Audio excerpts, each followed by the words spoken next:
Welcome to the Wingman Show. We are floating like butterflies and stinging like bees. Rumble, you badass jet pilots, rumble. My name is Drew Brown, and my wingman, my main man and my friend is Dr. Paul Thompson. What's up, my brother?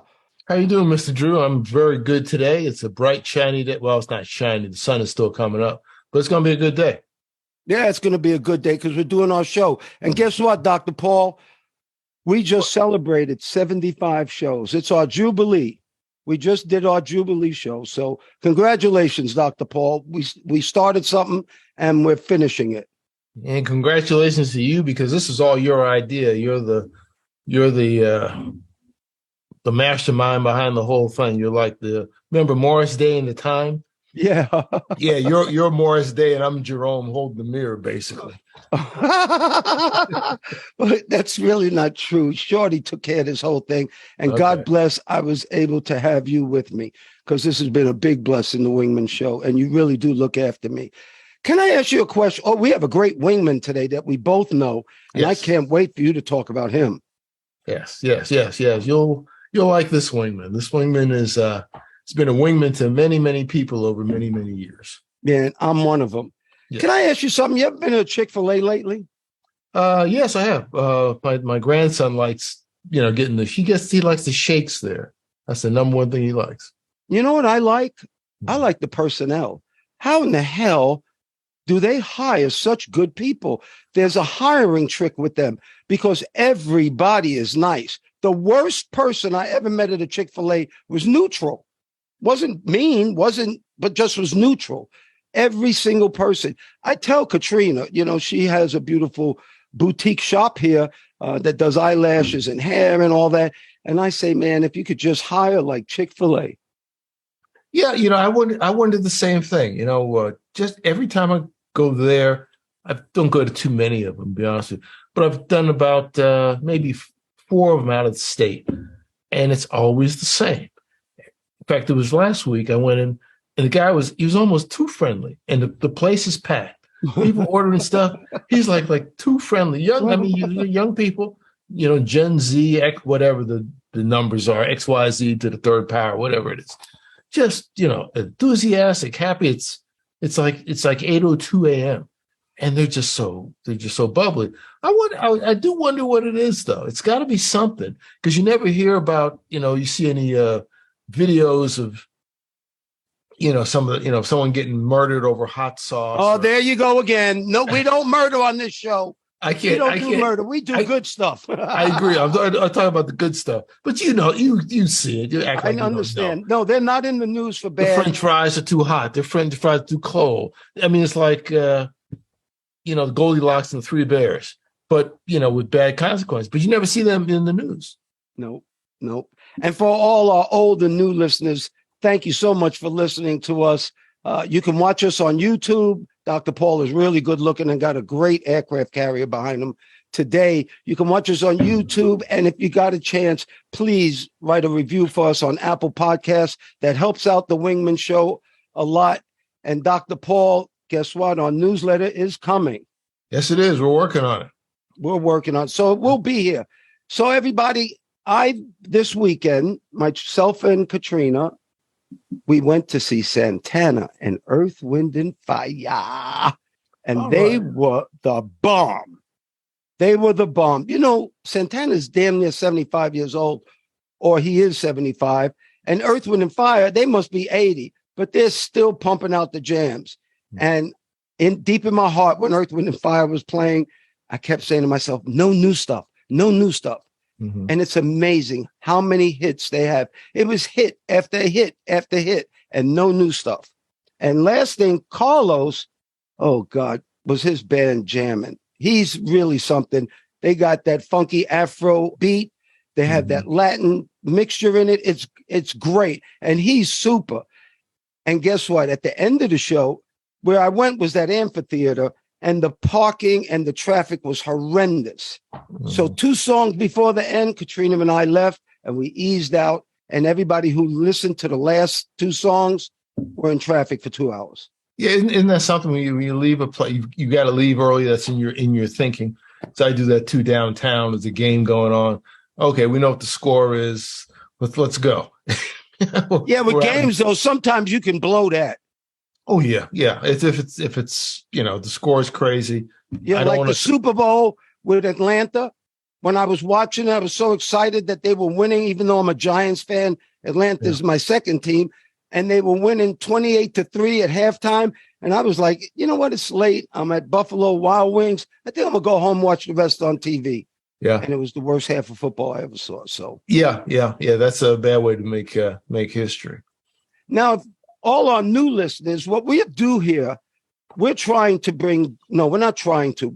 We're bringing good news, and Dr. Paul and I have to dig for it a lot. But when he was talking about murder and everything, we can hear about that all the time, everywhere. And we heard about the gas prices going up, up, up. Remember, Dr. Paul? Yes. Well, guess what? They're back down and nobody's talking about it. Well, we are. The gas prices are back down. And I think that that's good news. Yeah, that's pretty good. I was at Costco, I guess a couple of weeks ago, and it was a little bit over $4 for the premium I had to put in one of my cars.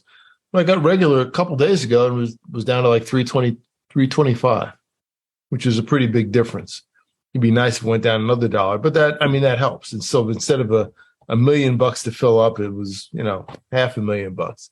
But that's on the positive end. So that was nice. So the thing is, they get you used to a certain price. So if it just comes down a little bit, so I'm doing great. That's right. They put the gas up to $7. You're pissed. It goes down to $5. You're like, woo, that's pretty good. Yeah. You know what? And they raise prices. Has nothing to do with the amount of oil they have. I have no idea why and how they do it, but they do it. And one day, hopefully, we won't be dependent on that kind of energy source. Yeah. Well, the way electric vehicles are going, that's probably going to be the case to some extent. We're going to talk about that here in a second. Yeah. I read something. There's a Missouri law on the books that they want to bring back not capital punishment, but spanking back to schools. And you and I were looking at this, and we saw a picture of the paddle. So all you YouTube watchers, I'm going to put the picture up right now of this paddle. It has holes in it. And I was asking Dr. Paul, is that for speed or is that to make it hurt so much? I'm not sure which one it was, but they want to bring back spanking in schools. And this is a great subject because I heard something this week that just resonated, and it goes like this. If you raised your kids right, you can spoil your grandkids. But if you spoiled your kids, you'll wind up raising your grandkids. And man, was that deep. And anybody who has grandkids would understand that. But let's talk about spanking, because there's most people don't want to talk about it. Where I come from in Harlem, kids used to call it beating. And it was beating because they were getting beat. I didn't get beat. I got spanked. My father spanked me like I spanked my children. The very first thing he did was say, go to your room. And at that moment, Dr. Paul, the spanking started. Right. I said, well, Dad, what's going on? Go to your room. I knew what was happening. I swear he'd wait 10 minutes, opened the door, and I said, hey, Dad, I'm here in the room. What do you want to talk about? He says, lay on your bed and pull down your pants. What? And he'd leave again for 15 minutes. And when he came back in, it was a goddamn hurricane. Honest to God, physically, he might have hit me 4 times on the butt with his hand really hard. And he used to scream and talk about how proud he is of me and he wants me to be it was a nuclear weapon. So what I'm trying to say, the physical abuse was not bad at all. And he didn't spank me for things. He spanked me for concepts like lying and stealing and cheating. He taught me morals. But I'll tell you one thing, when it came to school, that was the nuclear button right there. That was the nuclear button. My father thought more about school than anything else in the world. So that was the line I couldn't cross. What I'm trying to say is spanking is not necessary, but it shows a kid where the line is that he can't cross. Now, remember, I didn't say beating. I said spanking. Dr. Paul, what are your thoughts? Yeah, when you talk about beating, I was never beaten. I was disciplined a few times when I needed it, pretty effectively. My father was fairly quiet, but let's just say he could get his point across when he needed to. You started talking about capital punishment when you meant corporal punishment. You talk about me Corporal, talking about that's right. talk about murders. So you let it slip too. Well, I only got to cap. I didn't say capital, I don't think. Okay. Yeah, I read that too about the Missouri thing, and I think there are like 19 states that allow corporal punishment to some extent in school. I don't remember going to school in the Northeast. I don't remember them doing that at all. I don't know if it was possible, but the way things worked, the schools were very, very, very different. The principals were all very tough. The assistant principal looked like someone just murdered somebody. And there's all folks you just didn't play with. And if you have to look at the cultures were different times we were going to school, that you had a large number of people, males, and a good number of males in the school system. But the average person had military experience. A lot of them were World War II and Korean War veterans. So the concept of getting rough or doing something kind of tough was just part of the image. Now, someone may call that toxic masculinity, but the fact is, that I disagree with that term totally. That's another show. But they didn't put up a lot of mess, and now things have gotten to the point where it's difficult to maintain discipline in a lot of classrooms. I hear across the country. It's not just an urban thing or a thing with just Black people or Spanish people. It's nationwide. As you have but what do you think about spanking? In the schools, you mean, or just in general? Spanking, period. Let's talk about something people don't want to talk about, because I don't want them to spank my kids in school, only because at this point, somebody spoiled that because they punched a kid in the face and they thought it was spanking. I don't want any physical touching at my school. Please let me know so I could take care of it. Yeah, I mean, ideally, if you do the proper job, it shouldn't be necessary at school. No, if you have, it really shouldn't be necessary. Just as resource officers shouldn't be necessary. Right, it's terrible. We have guns in school with the policemen, but spanking, Dr. Paul. What do you think about spanking? It should be done when that's the last resort. If nothing else works, it shouldn't be just because you're upset that day. And I've seen that publicly. Some little thing, you bet, you talk to the child like worse than any chief petty officer or Marine drill instructor would talk to a recruit for something small, a little 2-year-old. What could they do? That's going overboard. But if a child is doing something bad, something dangerous, and hurting somebody, something a trend that will lead to something bad, they need to be corrected. That might save their life. That might save someone else's life.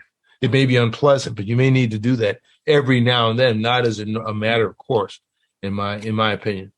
Not all the time. You know what? I think you and I were good parents. We have 2 college-educated kids apiece. Mine's a doctor and a lawyer. You have wow, she's so great in the Air Force. What is she now? Is she a she's a captain right now. Captain. We'll see what happens. So we've raised our children good. Mm-hmm. We've raised our children well.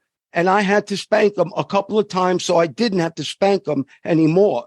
The whole idea is not spanking. The whole idea is having a red line that you don't cross. And I think people today don't have that red line. Right. Now, parents, that doesn't mean hit your kids when they do something wrong. That's horrible. It's like Dr. Paul said, it should be the last resort.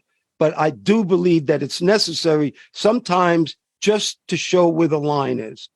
And as far as stealing and education and lying, I told my spanking stopped when my father told me, if you tell me the truth, I won't spank you again.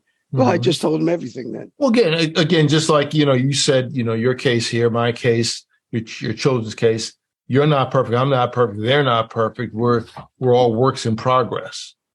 We're works in progress. We're trying to get things right. In martial arts, sometimes traditional martial arts, sometimes they beat the crap out of you if you do something wrong, depending on where you go. At any age, that's discipline. Kind of extreme. Like in basketball. If you remember Pete Maravich, yes, he was fantastic ball handler, one of the best ever. But I understand his father was Press Maravich, who was a coach. Yes. And to teach him how to dribble, he used to blindfold him and I think make him dribble on the grass. And if he didn't dribble right, he'd pop him. Oh my God. That's what I read one time. I mean, he's one of the best dribblers ever. Well, it worked, but I don't believe in that. Yeah, and the last thing about spanking, when do you stop spanking? It's very easy for me. When your hand starts hurting too much and you think you might need something else, that's the last time you should touch your children. Yeah. I don't believe in taking an object and touching your children with it.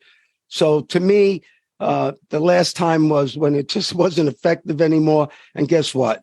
My kids have grown up to be two wonderful kids. Lori and I did a great job with those children. Yeah, you shouldn't enjoy spankings. You shouldn't. Oh, when my father spanked me, he cried.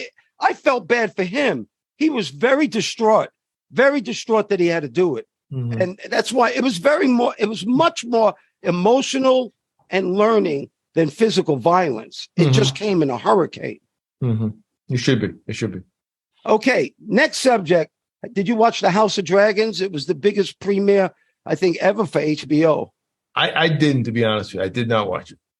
Well, we did, because Game of Thrones, it's a spinoff of Game of Thrones. Okay. And I don't know if you got into Game of Thrones, but the first time I watched Game of Thrones, because I'm really not into medieval and I just don't like it. First couple of shows, I didn't like it at all. And Katrina made me sit down and watch it. And it's one of the best TV shows I've ever seen. One of the best series ever. So if you haven't watched Game of Thrones, Dr. Paul, please try.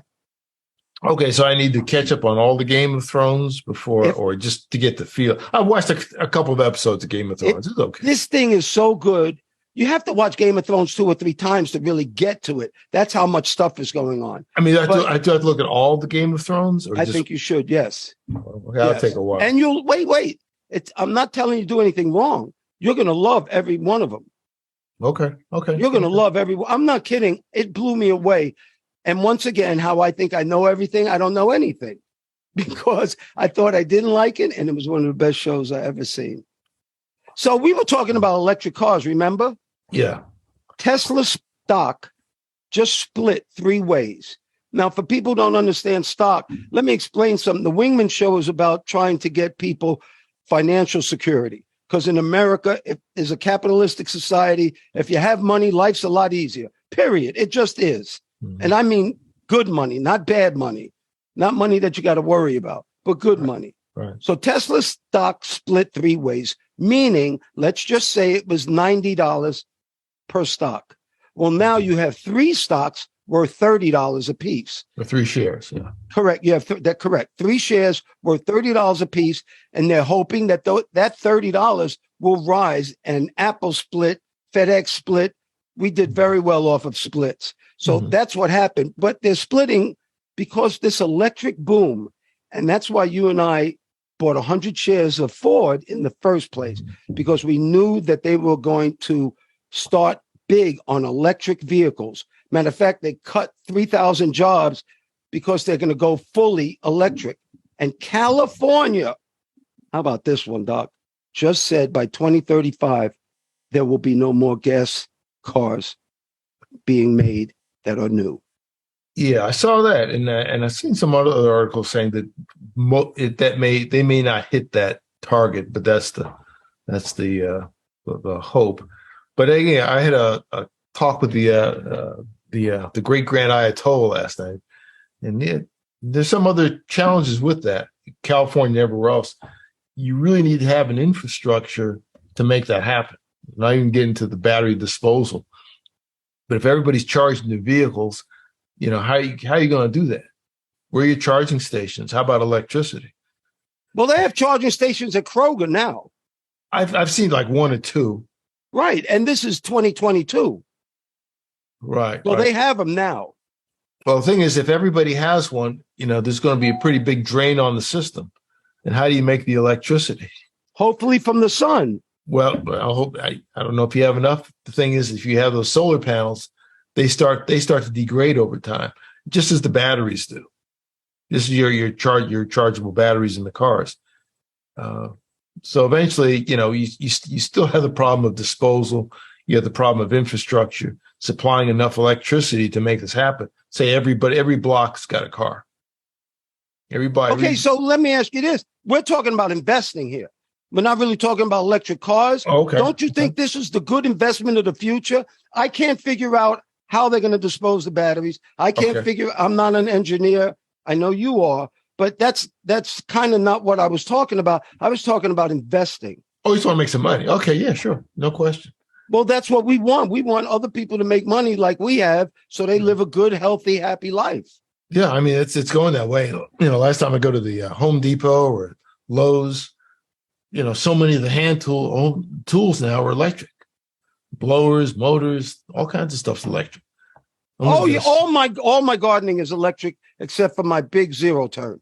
Yeah. And I'll tell you what, it is the best thing you could ever imagine. No more gas. I had to mix. It stank. You had to start them. It was horrible. Right. Now I just carburetors, start. And I never thought batteries would be powerful enough, but guess what? They surely are. Yeah. I need to get a saw. I'm going to do that probably today or tomorrow. Well, good. In the hood, we used to see these things, and anybody who's using these now, I'd like to talk to you. Check cashing places. I don't even understand how they're still in existence, because it's so easy to get a bank account, a checking account, a savings account. It's so easy to start getting integrated into the financial system. Money in your mattress, you are wasting money, you are losing money. Money makes money. But check cashing places, people are still living from check to check without an account, Dr. Paul. Right. Talk to me. Yeah, we had a friend like that, he passed away, but he was like in his 50s. One of those people they called what, the unbanked or underbanked. And he did everything at check cash and things. I know some folks who live that lifestyle are always very, very, very broke. I don't know what the reasons are all the time, but you can't get ahead that way. Also, I think a lot of them do that because they've had so many problems in the past. Some people, apparently, they can't get a regular bank account because of stuff. They've basically been kind of kicked out of the system or too many return checks, depending on what bank they're in, and said, no, you can't be here. So they go to check cashing place, and the problem with there is typically there aren't that many services, I understand. But to get your check cashed, they pay probably a higher fee. And they may argue, well, the bank charges fees too. Yeah, a lot of them are charging more fees. But no, you can get checking and banking free. You can get it free, but it depends 100%. It depends on what amount you have in there. That can vary. You might have to have a couple of dollars that you keep in the bank, but the charges should be free. They should be. Like USAA is, we were both in the military, so USAA is my bank. Yeah, mine too. They're great. When ATMs charge me money for taking money out, they repay me that ATM fee. Yes. Yeah, USA is cool on that. But again, what you're saying, you have access to all these things. A lot of these folks don't know much about the financial system because they're doing the things that their friends do, their parents do. They didn't know anything, so you just kind of stay in that little realm. And it's a large number of people. My advice is that if you want to get into this financial game, the best way to do it is ask somebody for some help. Like call a Schwab, call a Fidelity, call USAA, call somebody and talk to them and say, hey, I don't know anything. You want to help me out? And somebody will help you. They will. Because I'm telling you, financial security is the way to go. Not being dependent on somebody else to take care of you is the only way to go, I think. Yes, you're right, because all these houses now, they all have 800 numbers. You can call them for free. And because they're competitive, they will talk. Now they will talk to you now. They'll talk to everybody. Right. They're not like customer service when people are doing bad. Yeah, they'll tell you. They'll talk to you. Or you can look at our newsletter. There you go. There you go. Use our newsletter. And, you can always get us on wingmanshow.com. wingmanshow.com. You can get all of our shows. So, Dr. Paul, this is something that's bothered me for a while. People always want to compare LeBron James to Michael Jordan, or they want to compare Ohtani to Mickey Mantle, or they want to compare one guy to another guy. And first of all, this is what I think. I think LeBron and Michael Jordan are so great, each in their own right. Why can't we just appreciate both of them? Because the only way you would know who's better is in their prime, they both played one-on-one. But it was a team game. So one-on-one doesn't mean you're a better basketball player. Yeah. It means you're a better offensive player. Yeah. The one-on-one means you're in the backyard. That's correct. The only sport that you can compare is boxing or, the new MMA or tennis. in the same weight class during the same time period. That is the only true competition that is one-on-one, mano y mano, or now it's woman versus woman also. But that's the only comparison. When you're doing, how do they do Tom Brady against any other quarterback, Aaron Rodgers? How is it both of them fighting each other? They're never on the field at the same time. Right. It's just part of fantasy. I saw one the other night. It was what would it be if Wilt Chamberlain was playing Shaquille O'Neal? Who's the strong? I have my own opinion on it. Who's the strong? Who do you think is stronger? When they're and not now he's gained weight, but if they're playing weight, I think Wilt would have the athletic advantage clearly. 53 years old playing a pickup game in LA, and he moved remarkably better than Shaq does younger now. Maybe if he lost like 40 pounds, he might be able to move with him. So yeah, his strength was legendary. But comparing them, it's like King Kong and Godzilla and all these other little fantasy things. That's a good one. Like do them separately. King Kong in the movie, guys. What I got to fight? Or Batman versus Superman. Why would Batman and Superman get into a fight? I never understood that. But no, me neither. How could you beat Superman first of all, unless you have kryptonite? Yeah, exactly. So I mean, it's the same thing. That was one of my favorite movies when I was a kid. I was most excited to go see King Kong versus Godzilla. I won't ever forget that. Yeah. That was like one of the greatest upcoming movies of all time. Yeah, it was basically kind of a child's all-star game of monsters. Yes. Do you think Wilt Chamberlain would have scored 100 points if he played in the NBA today? No. Guys they're too good. They're too big. They're too strong. At that time, 7 foot was unbelievable. Now you got guys who bring the ball up, they're 7 feet, and they do it very, very well, like they're ballet dancers. Not clumsy. Well, talking about ballet and not clumsy and talking about professional and a good person, can you please give us our wingman this week? Because I love this guy.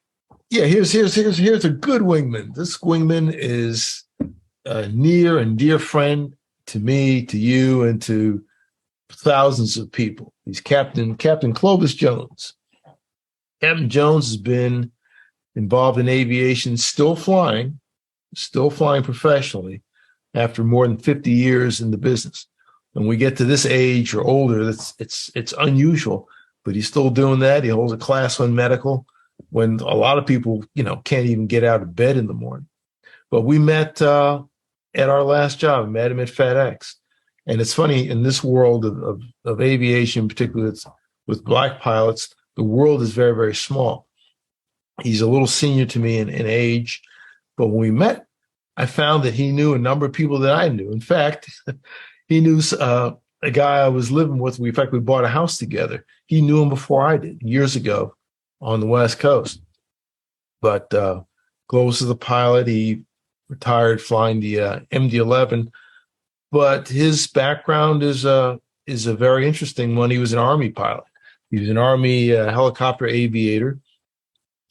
He did multiple tours in Vietnam, came out, got into civilian aviation, and he's one of the founding members of OBAP. And for those who don't know, it was called OBAP. That time it was called the Organization of Black Airline Pilots. They've changed it now to Aviation Professionals. But OBAP used to be the Organization of Black Airline Pilots. If you look at the old pictures, you'll see him in there way back in, I guess, 1976 when they formed. And he has had many leadership positions, not only in the Air National Guard, but he actually became the president of OBAP for a period of time. And also the president of the Vietnam Helicopter Pilots Association for a while, recently, And as far as OBAP, he was also enshrined in the OBAP Hall of Fame. We got a picture of that. There's a lot of history there. He's been a mentor to many, many, many people. He's a dear friend of mine. He's a go-to guy on a lot of health issues. He knows what he's talking about. He probably could have been a doctor. He could be a doctor pilot if he wanted to. And, he's a part of history. We talked about Chief Anderson, if you remember the Tuskegee Airmen. Yeah, I'm going to show a picture of that right now. Yeah, Chief Anderson. Well, his name was Alfred Anderson, but they called him Chief because he was a chief flight instructor of the Tuskegee Airmen. He taught himself how to fly, and then he went to Tuskegee and Moulton Field to teach the other new black recruits how to fly. Well, there's a picture we have. He'll show. There's a picture of Captain Jones, Clovis Jones, sitting right next to Chief Anderson. Who else is in that picture? Who else in that picture? You know who else in that picture? There's a couple other people. Drew Brown, Dark Able, the American Dream. He's in the picture. He's on the far right. He's got kind of a sinister look to his face. He's on the far right of the picture looking at it. And you'll see me. I'm on the left, but I look a little different because I got hair. I got a lot of hair. And a mustache. Yeah. So, not knowing it, we were both a part of history. And another little fun fact, remember 2 weeks ago, we were talking about Lieutenant Uhura on Star Trek. Mm-hmm. Okay. Clovis also told me that he met her one time because he knows a number of celebrities, but he met her one time at an OBAP convention, and they were talking about space. Oh, so again, wow. the world is smaller than you realize it is. Sometimes we have a lot more in common than we realize. But Clovis Jones has been a mentor of mine, a friend of me through thick and thin, through births, deaths, family challenges, life challenges. And I'm proud to call him a friend. And I wish more people had a wingman like Captain Clovis Jones. Oh, that's so nice because I love Clovis. Clovis is a big part of my professional aviation career with FedEx. To see black pilots ahead of me become so good at what they do is just amazing. Thank you once again, Dr. Paul Thompson, my friend. Thank you for your love, your time, and that's something that we won't ever get back. I want to thank all the listeners, too. Thank you so much for doing the show, Dr. Paul. We're jamming. Well, thank you, Mr. Drew, for inviting me on. Always good to talk to you. And ladies and gentlemen, please remember to like, share, and subscribe to this podcast or any of the podcasts. If you're looking at YouTube, they say smash the like button. Don't smash it. Just press it gently and use as a link to all your friends. You can also look at us on our website, wingmenshow.com, WINGMEN show, SHOW.com, altogether, wingmenshow.com. And we hope to see you in the future. Thanks again, Mr. Drew. Oh, you're welcome. And we're still floating like butterflies and stinging like bees. Rumble, you badass jet pilots, rumble. May there be peace on earth and goodwill towards all men and women.